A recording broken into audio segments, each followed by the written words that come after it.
Madam నమస్తే. నమస్తే. Madam చెప్పండి, ఈ మధ్యలో ఈ కార్ రేస్ అనేది ఆహ్, ఆహ్, ప్రస్తుతం ఉన్న అంశము. ఈ దీంట్లో రోజుకొక కొత్త మలుపు తిరుగుతూ ఉండగా ఈ మధ్యలో బండి సంజయ్ గారు ఒక వ్యాఖ్య చేశారు. ఏందంటే కాంగ్రెస్ అధిష్టానానికి కేసీఆర్ డబ్బులు పంపించి కేటీఆర్ గారి అరెస్ట్‌ని అడ్డుకుంటున్నారు. అందుకనే కేటీఆర్‌ని అరెస్ట్ చేయలేకపోతున్నారు కాంగ్రెస్ ప్రభుత్వం అనేసి నిన్న వ్యాఖ్యానించారు. దీంట్లో నిజమెంత ఉందంటారు? బండి సంజయ్ గారు ఇప్పటి వరకు ఈ మాట చెప్పిన ప్రతి మాట తప్పు.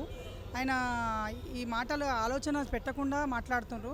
ఇంతకుముందు బీజేపీ, బీఆర్ఎస్ ఇద్దరు కలిసి కుంభకై ఇవ కలిసి పనిచేసి ఈరోజు మా కాంగ్రెస్ పార్టీకే వేలెత్తి చూపే అంత పనికి దిగజారిపోయినరు.